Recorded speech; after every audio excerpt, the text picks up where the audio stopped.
Hey, how you all doing today? Thought I'd just do a little video, kind of showcase my gear, stuff I use, stuff I play through. Just rehearse and record with, and play gigs and all that kind of stuff. Um, I guess first things first, just real quick. Okay, the sign I got up there, that's just something I bought from Vistaprint. I say maybe 7 or 8 years ago. Just tacked it onto a couple of pieces of little sticks, little boards, maybe inch square stuff all the way around. So it's real simple, nothing that fancy. A couple of cup hooks hanging from the ceiling. As for the tops, well, most of my gear, when I got here, the PA stuff was all Yamaha. All Yamaha gear, pretty much. The tops belong to a Stage Pass 600i. Those are the two tops. The head is up on top of the table there. Get to that in a minute. So yeah, once again, Stage Pass 600 by Yamaha. 10-inch woofer in each one. The sub down on the floor is a DXS 15 MK2, which for my uses, playing for crowds up to around 100, 120 people in a pub kind of setting. That sub, along with those two tops, which are putting out, on the top end, maybe around 300 watts a piece, max. Combined with that sub, does the job, right? So, yep, got the covers to go with all those as well. And for stage monitor, I use also Yamaha. It's a Yamaha DBR12. And I just keep the volume up about halfway. I got the right and left patch of the board going into the back there. Does the job for me. Here's how I got my gear plugged into the head. As you can see, I kind of got the stage set up for my vocal mic, a guest, if a buddy happened to show up, wants to sing with me. Two vocal mics right there. Another microphone which goes to my guitar amp right there. This one goes from the DI from the bass amp. These are the two cables that go from my mini disc recorder, which I'll get to in a minute. The way I do my thing, when I record my backing tracks on the disc, I record the bass to the left, drums to the right. So then I can equalize, kind of mix my sound a bit. The channels, these two channels right there, bass, drums. There's another one I got here for if I want to plug a external mini disc or a little drum machine or just a phone, whatever for music. I can do that right there. On the top here, this is the left and right out. They go to the monitor. This cable goes. This is the subwoofer out. I don't know if you can see that there anywhere or not. But this is a subwoofer out that goes to the sub DX15 MK2. And what's really neat about this mixer is that this input acts as like a crossover point, right? So when you plug something into this output, it just sends mids and highs to the two small Stage Pass speakers, right? So you can get, as much punch out of those as you can. And it sends all low end to the sub, which works pretty cool, right? Serves the purpose for me. Moving on to how I do my backing tracks, my drums and bass. I load those onto, old school, I know, but still does the trick. One of those mini discs right there, those little things. Still use those. Play them back on this Tascam MD-CD 1MK3. I still produce some of my own tracks. Pretty ancient technology, I know, but this is what I use for my drums and bass that I program myself. For those tracks that I program myself, rather. I also use some out of karaokeversion.com and drumandbasstracks.com, owned by Jim McCarty. But as for the tracks I do myself, I use this Bass DR5, Dr. Rhythm section, and from way back in the day.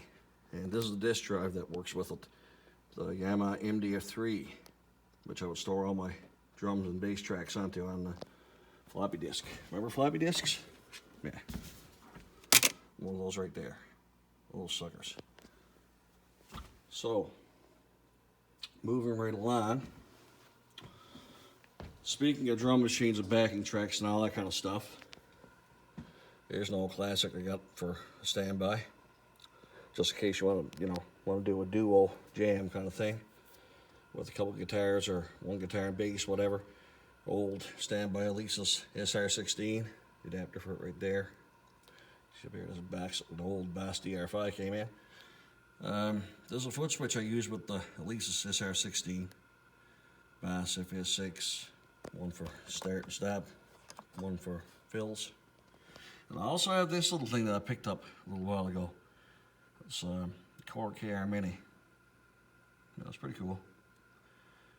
You want to have a real quick little jam, you can use that thing, and it's not going to knock your socks off, but it's simple enough to use. All this stuff I'm going to show you today, I perhaps I may get into later on, and give you more detail, more of a review onto it if you like. That belongs to my buddy Clarence, a little portable MD player, Bachman recorder. You can see the model number on there or not if you're interested.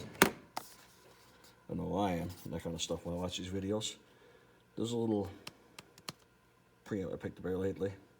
I haven't played with it too much yet, but it works, does the job. Plug your guitar straight into it, plug that straight through the board, and you get yourself a clean sound. And there's a little thing I picked up, run sound from the board into my phone for later on when I start doing some videos and actually try to produce something fit to watch and listen to online. This is also something else for guitar that I picked up a while ago. Still haven't really gotten into it. Forgive me, I'm just getting back into this stuff. I'm spending more time learning and shopping around, picking up a piece of gear here and there. But this thing, I gotta say, it's got some nice sounds. I've owned deluxe reverbs over the years and super reverbs, and I've had a couple of different smaller Marshalls, a couple of different trainers, and a couple old Garnets, different old tube amps. And there's no doubt about it, you can get the sound out of this thing if you want to play with it. And the effects are pretty awesome in that thing, from what I've tried so far. These are the strings I like to use. Regular Slinky, I seem to favor these for my Gibsons. Les Paul 335, and it's good for the tellies as well. I seem to like the Super Slinkies, which I used to use back in the day, but I've gone back to them again for my Stratocaster. As for acoustic strings, I've always got the Darios over the years, the 80-20 bronze for the 6 strings as well as the 12 string, but I'm discovering these days. These are really cool, really great strings. Really like that series, that line of strings there. That's the 12 string lights, that's the 6 string mediums, I guess. Light, whatever. A few guitars right there, I'll get into those a little later. This one is an amplifier I picked up, I'm gonna say April of 2021. It was a demo at Longwood Quaid in St. John's. It's a Fender Hot Rod Deluxe 4, the newest series. Got a creamback speaker in there. You should all know the Hot Rod Deluxes, right? 3 12AX7s and 2 6L6 power tubes. Those are my settings on the amp right now. I'll turn around and look at my pedals, I guess. My flashy pedal board, a little cutting board. My guitar goes into the tuner first, then into the MXR Mini Booster, then the full tone OCD, which actually I keep turned on at all times, even for clean tones. You can see where I got it all set at. The drive is just barely on, the volume is on, and the tone is up enough to kind of cut through a bit more. But even my clean tone, that's where the foundation of my clean tone comes from, is from the whole CD. I just use this for a bit of a boost. However, I really get my dirt from the amp itself. You know, dirty channel, boost. And supplemented along with the OCD on at all times, whether I'm in clean or dirty mode. Really does a trick for me. I like it. Adds a bit of hair to the sound, you know, to begin with. Gives you something good to work with. Now over here is my, I believe this is a 1973. I bought it from a guy in St. John's. He picked it up off a guy who bought it brand new back in 73, and so the story goes, he kept it in storage in his garage since 6 months after he bought it. Never played it. Original Marshall speaker in it and everything. The guy I bought it from had a few mods done, trying to capture more of a deluxe reverb kind of vibe. But, you know, with EL84s, you're going to get more of a Vaxy kind of tone. Something closer to Marshall. That's what they say, you can get more of a Marshall tone with these. You can mod these right to hell, I think. Not that I know of.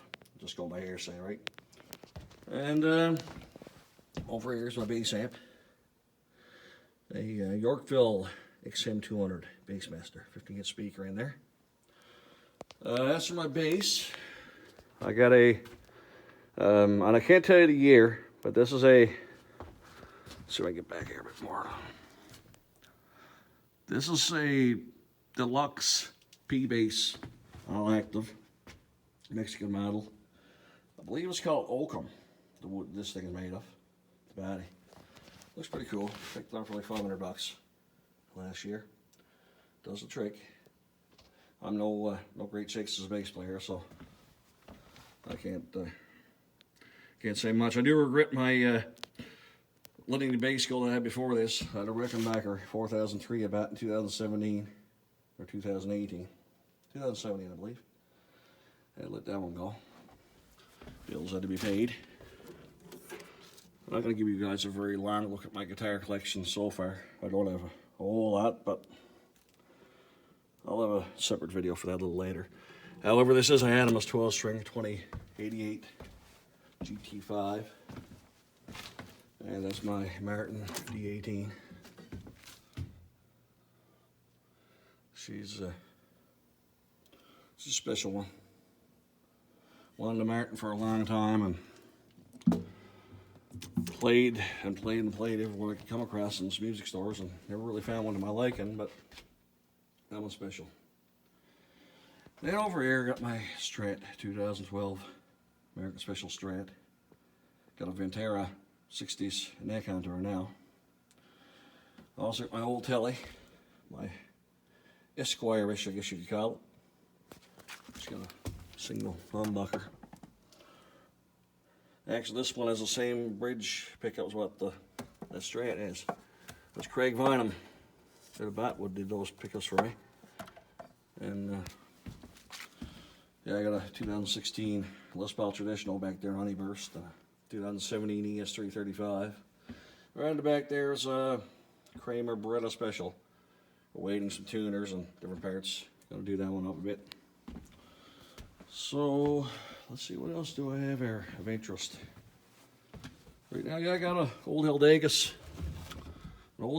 Les Paul there. Let's see.